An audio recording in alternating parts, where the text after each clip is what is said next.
Chemical spills in SPD, OSHA, or EPA? Mga natapong kemikal sa SPD, OSHA ba o EPA? Theory. Teorya.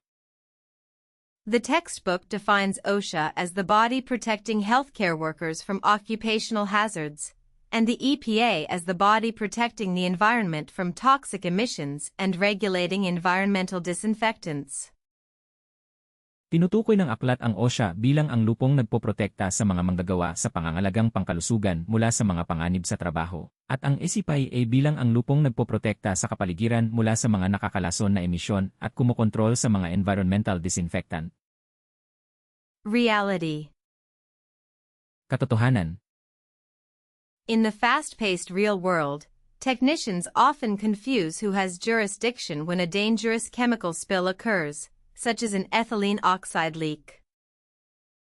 Sa mabilis na takbo ng totoong mundo, madalas na nalilito ang mga teknisyan kung sino ang may jurisdiksyon kapag may nangyaring mapanganib na pagtagas ng kemikal, tulad ng pagtagas ng ethylene oxide. OSHA legally enforces the permissible exposure limits and requires safety data sheets for the workers inside the room.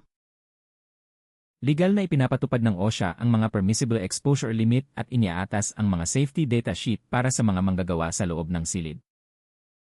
The EPA legally regulates the exhaust system that vents the ethylene oxide out of the building into the atmosphere. Legal na kinokontrol ng EPA ang exhaust system na nagpapalabas ng ethylene oxide mula sa gusali patungo sa atmosfera. Exam strategy. Diskarte sa pagsusulit. The exam developers will use ethylene oxide as a trap to confuse candidate jurisdictions. Gagamitin ng mga gumagawa ng pagsusulit ang ethylene oxide bilang isang bitag upang lituhin ang mga jurisdiksyon para sa mga kandidato.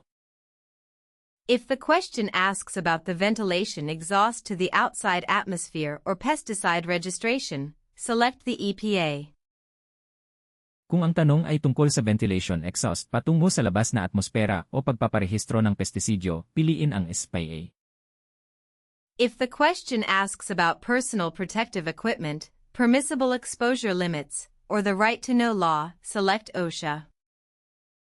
Kung ang tanong ay tungkol sa personal protective equipment, permissible exposure limits, o ang right-to-know law, piliin ang OSHA. Core logic. Pangunahing lohika.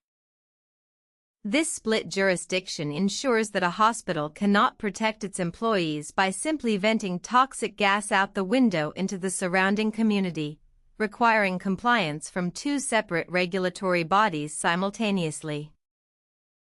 Tinitiyak ng hinating jurisdiksyong ito na hindi mapoprotektahan ng isang ospital ang mga empleyado nito sa pamamagitan lamang ng pagpapalabas ng nakakalason na gas sa bintana patungo sa nakapaligid na komunidad, na nangangailangan ng pagsunod mula sa dalawang magkahiwalay na lupon ng tagapagpatupad ng sabay. Maglalabas kami ng mas maraming bilingwal na video para matulungan ang mga hindi katutubong nagsasalita ng Ingles na mas maintindihan. Mag-subscribe sa channel para mapabilis ang iyong certification journey. Ipagpatuloy ang pagsisikap.